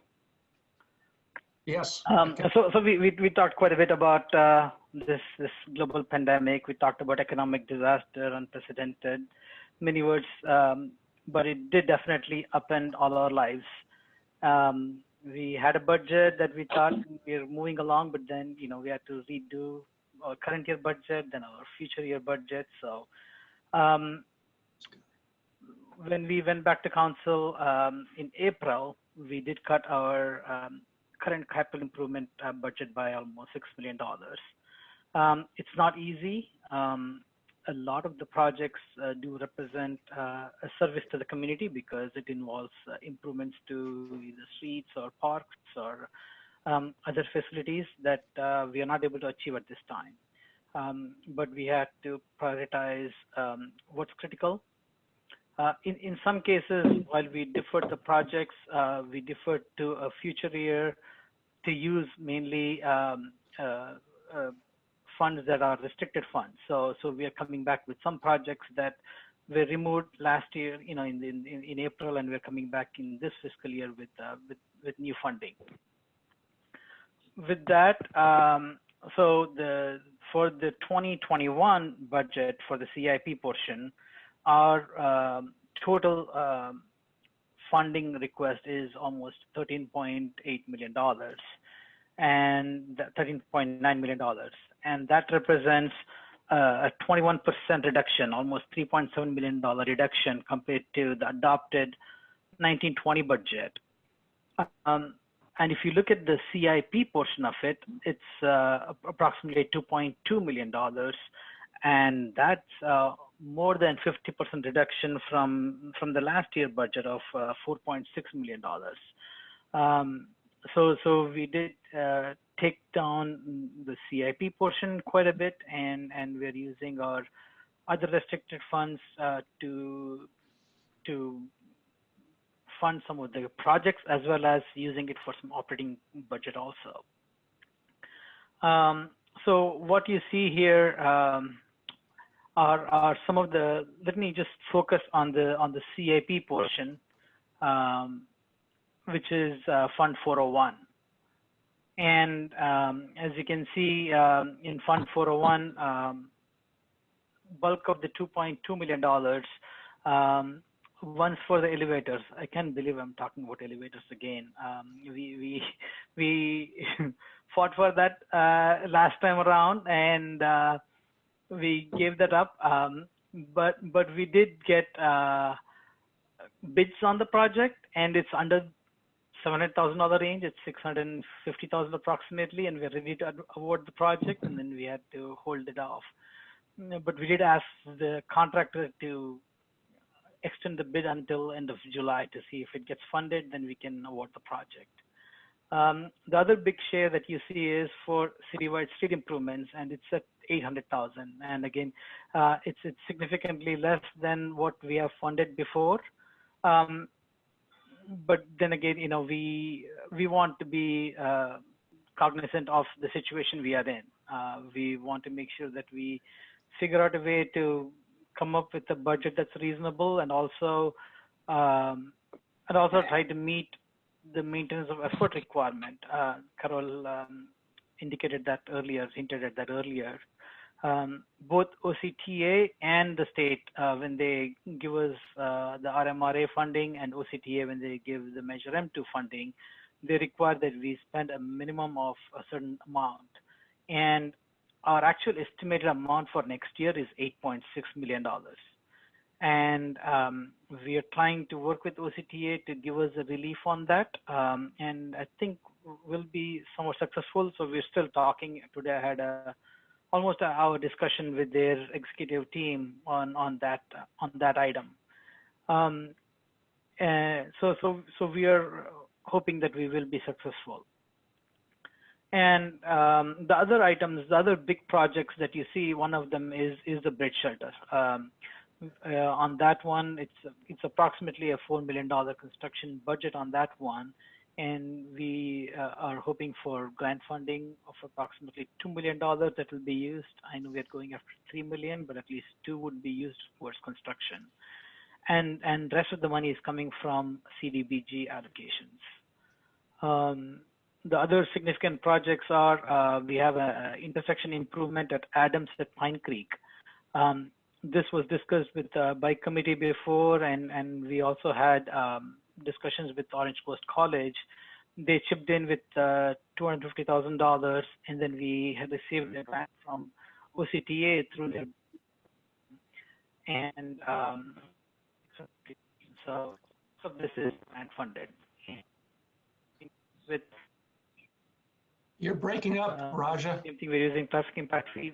We went through a process at the last meeting where we were able to convince the traffic impact fee committee and then city council approval to use traffic impact fee for station projects. And I think that's helping us now in funding some of the projects that we couldn't have otherwise funded. We are banking some monies for the West Side storm drain improvements. We want to do several improvements in the West Side area to address the storm drain issues that we typically have. The other one is Newport northbound. It's Newport frontage road improvements. It's on both sides. What you see funding here is a portion of it for the next fiscal year of $2.1 million. It's all RMRA money, and we have prior RMRA money for other segments of this frontage road. So the entire frontage road would be improved. Now, one reason why we are able to take a hit on our street improvements is mainly because of our city council commitment of investing in our infrastructure for the past almost, I would say 10 years. We've been putting significant amount of our general fund money towards infrastructure, and that brought our pavement condition index from I would say it was in the high 70s to now 87.3. What it did is it allows us to defer some of the projects. Now we were like, in this, we were going to still implement some projects, but not to the extent that we always do. But by deferring for a year or so, it's not going to significantly erode our system. We may have pockets of streets that might need improvement, and we are actually right now in the middle of almost finishing up our payment management plan we'll have results of that next month. And when we get that, we can actually some of the projects that that are needed. So, for example, Mesawadi, when we started this program of 5% towards CIP, Mesawadi was one of the first areas that was improved. We did slurry seal and other improvements. So maybe some streets are in need of work, and we'll identify those streets, and they might get prioritized when we come back and start doing street improvement work. The other item is the 5-year CIP. So for the 5-year, this shows again. So what we did is any project that did not get funded or deferred, we moved that to the 5-year plan. So you'll see projects in here. This shows only the transportation part, but it shows all different categories of projects where we incorporated any project that got deferred or canceled. Definitely found a place on the 5-year plan for the next fiscal year or future. One thing I want to point out, new for this upcoming fiscal year is this new category of energy and sustainability. We have one project in 2021 under this category, which is the electric vehicle charging stations. But then you see a whole slew of projects and programs that we are working on at staff level at this point without any other funding. A lot of those projects will eventually result in significant energy savings, implement sustainable practices, and also has potential to generate revenues too. An example of that is the Community Choice Energy program. So there are many different aspects of energy and sustainability that play a big role in our city, and even though they are not part of a significant share of our projects now, that's something in the back of our minds now. When we do a project, what can be done to make it more sustainable or energy efficient? So that's something that creeps into every single project in some way or other. So that's the view of our CIP. If you have any questions, one thing I want to point out in the 1-year CIP also, these are the 31 projects that are requesting approval. When we started working on the CIP process, we had 58 projects in our list that we have requests for. Not all of them would have been funded, and some of them not in 1 year, but these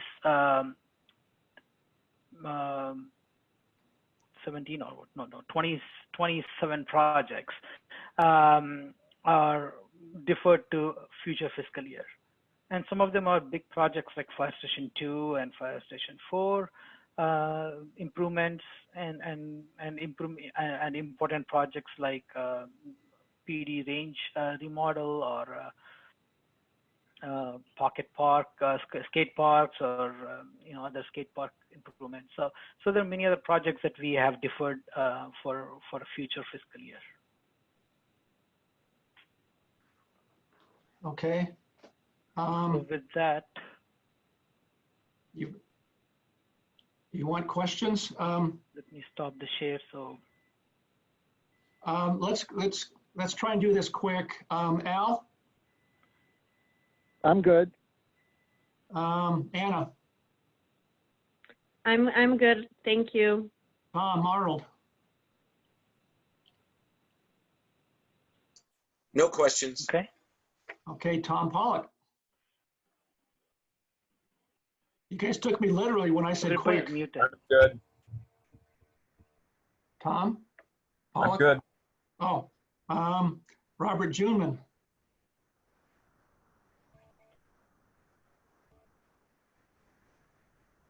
Bob, you're on mute. Bob?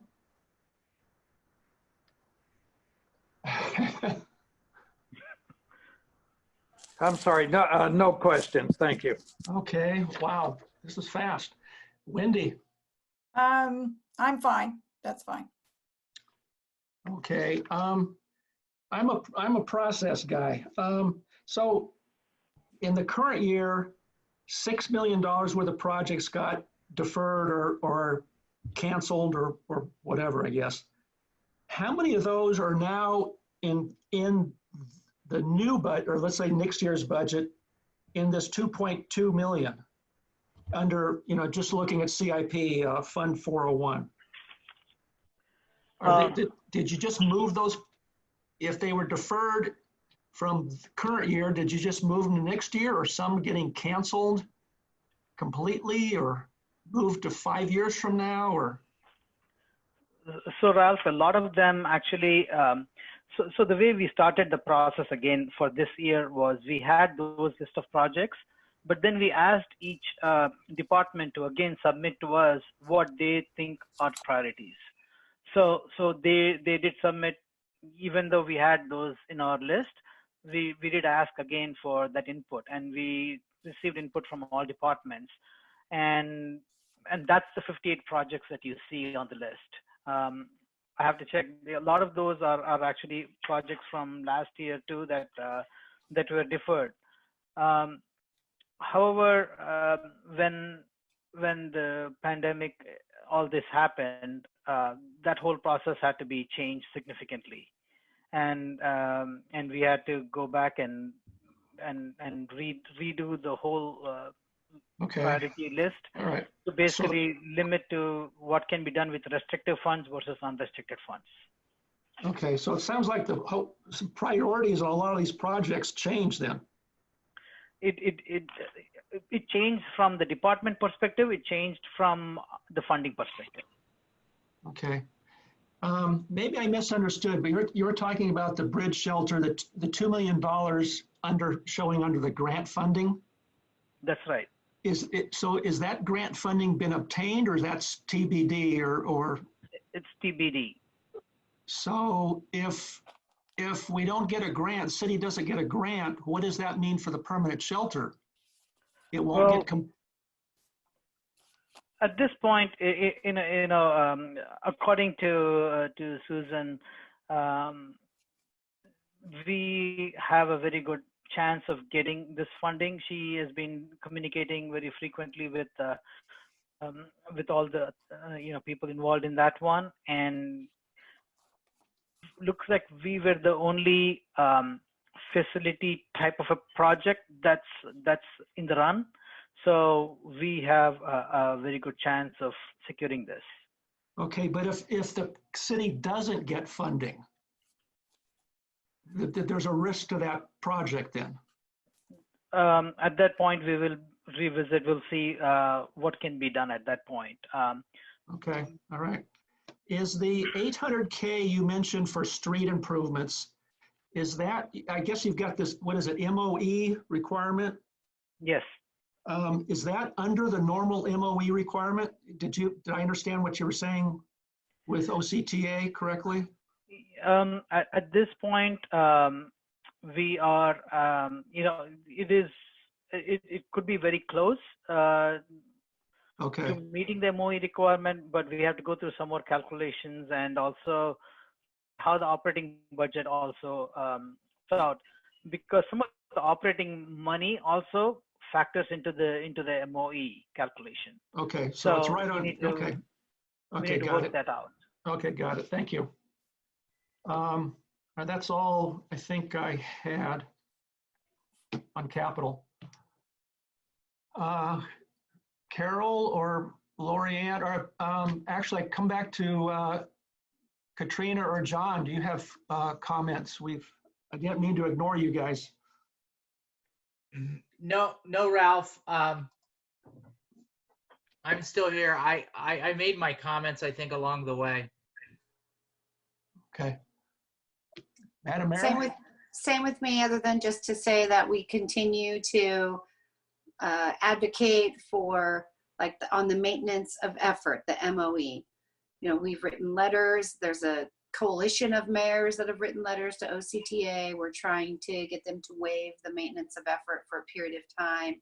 We've written letters to the state because I think what the number was, it's 2.8 million, our maintenance of effort that we would have to retain for both state and local for this year. Is that right? That's 2.8 million that we don't get to spend on something operational. So pre-COVID, it would be 2.8. Now it's 800, proposed 800K then. Right. There was some, no. It's still, go ahead. So just the portion is the 800,000 relates to the streets portion of the maintenance of effort requirement, but the maintenance of effort requirement is greater than just streets. There's also okay, but I mean just for streets, streets, yes, it would be normal would be 2.8. We're trying to get permission to do 800K. No, the total normally is 2.8. That's all. Okay. Yeah. I'm sorry. It's okay. We're trying to get them to reduce. We've set that aside, right, Lorianne? We've set that aside 2.8 or so that we have whatever is required under both the state and the local for the maintenance of effort. And it's not just streets, it's a whole bunch of different requirements to maintain the city. So, and to keep getting the grant funding. So it's closer to, it has different components to it. It's closer to 6 million. For everything combined, operating, CIP, all the different pieces of it, right, Raja? Yes,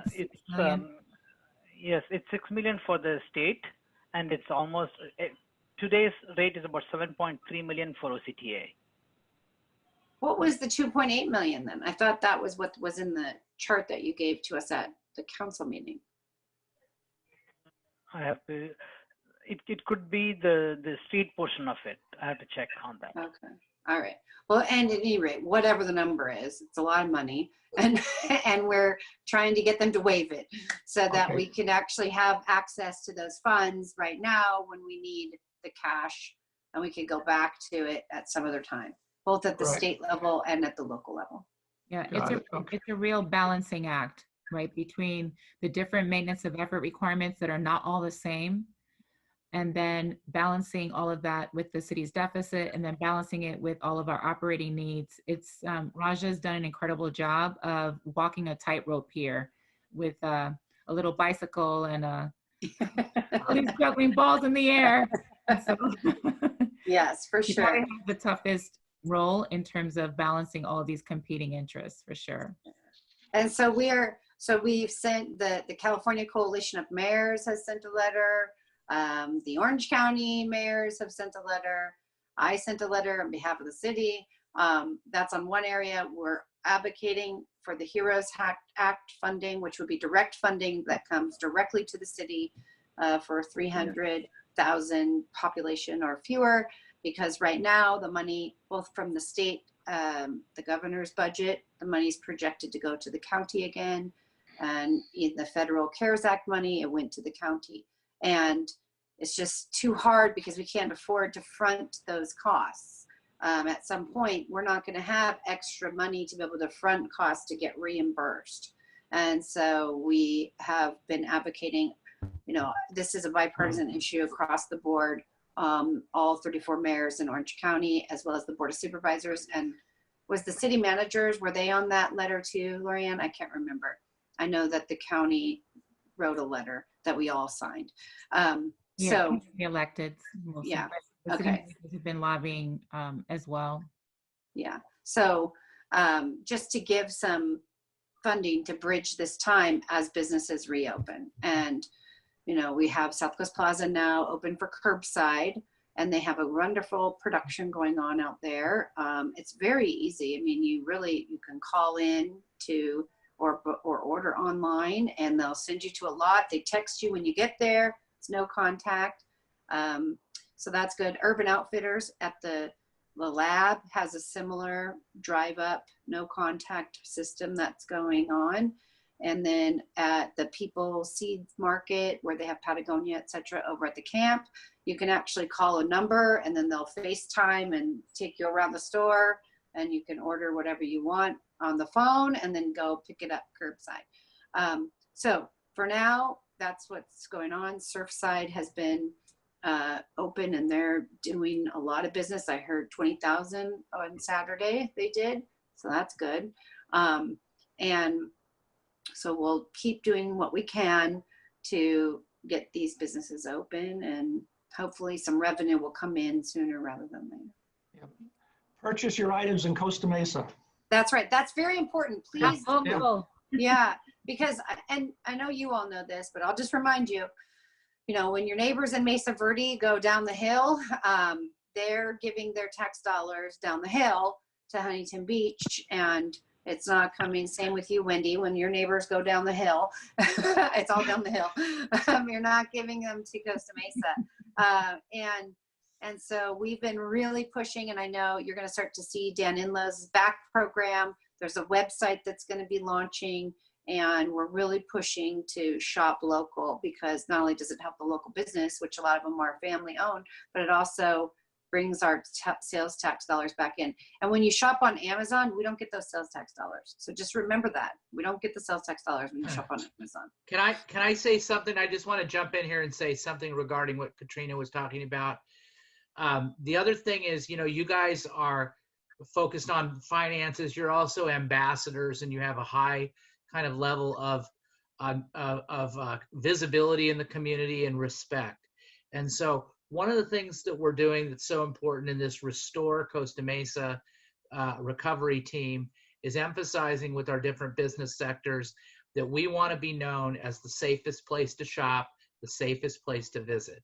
Now, I will say to you that there are pockets of our community, pockets of people in the economy who just flat out don't believe that we should be doing any of this stuff. It's a big hoax, and more people die of the flu than die of COVID and all that and all that. And you know what? If businesses and people at high level of visibility, if they take that approach and they don't do the safety precautions, they don't do the social distancing, they don't wear the facial coverings, it will hurt our economy, it will hurt our local businesses, and it will prevent us from recovering from our budget woes. So what I'm asking you to do is, as ambassadors, as people that are part of the team of the city, is please emphasize for people as we open up that they take the precautions that are necessary to keep our people safe. Remember, you can say whatever you want about the rates or this or that, but 24 people have been reported dead in Orange County in the last 2 days, right? So think about that. Do 24 Hail Marys for them. It takes a long time, okay? So let's be safe, let's be careful, let's open up, let's make the money, let's create a good brand for our community, and let's be a team, and let's do it together. Yeah, that's good. And, you know, I think also that it's important that you all know that the hotels, the high-end stores, the restaurants, they are going to do this. They're going to have safety protocols. They're going to require facial coverings. They're going to require, you know, physical distancing. And it's not because the government's telling them to do it. It's because their customers will not come in if they don't do it. And so I'll just end with this. I went to Water Grill today. Some of you already heard this story, but, and they had they have a marketplace set up within the restaurant because they had to repurpose so that they could continue to make money during this time. And so you come up and they have a guy there to greet you, to tell you how it all works. He's wearing gloves and a facial covering. He has a hand sanitizer. He gives you a pump of hand sanitizer so you don't have to touch the pump. He gives you a plastic bag to carry your groceries in and a sheet of paper that you hand to someone. And then you walk through, you don't touch any of the groceries. You don't touch any of the fruits and vegetables. You don't get to squeeze the melons, but they have their employees that are all gloved up and with their facial masks on, and they put the food into your bag and mark it down. And then you go all the way through, and you can go to the seafood counter and go to the meat counter. They've got a guy there at the meat counter telling you about all the different meats. They've got a guy at the seafood counter telling you about all the seafood. I mean, it's a very high-end experience. And it was packed with people, but nobody could go in. They have all these marks on the street as well as in the restaurant to mark it off so that you're not closer than 6 feet. So these restaurants are doing this. The city didn't go in there and dictate all this. They did it on their own because that's how people are going to come in. And that's what's going to drive the businesses to stay open and to generate revenue during this uncertain time. So South Coast Plaza closed on their own. Let's just remind everyone, South Coast Plaza closed on their own. They did that because it was a good business decision, even though they knew they're going to take a huge hit economically.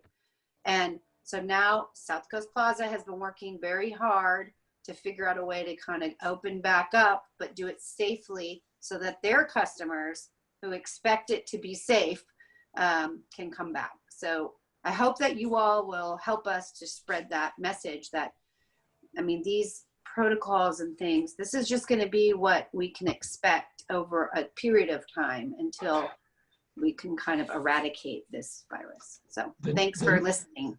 Okay, the new normal. I tried not to say that because I know some people on the call don't like that phrase. Okay, but well, yes. okay, so I ticked somebody off. Okay.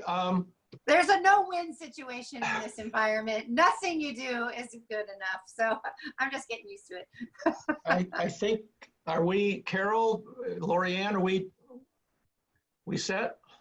I think we're good. Yeah, thank you so much for all the feedback. Again, I want to thank, thanks everybody. staff. I want Thank you. Thank everybody for setting this. Again, Angie and Dave for setting up the Zoom meeting. Appreciate it. And thank you, Lorianne and Carol and all the staff. Thank you. Thank you, everyone. Thank you. Thank you, everybody. Be safe.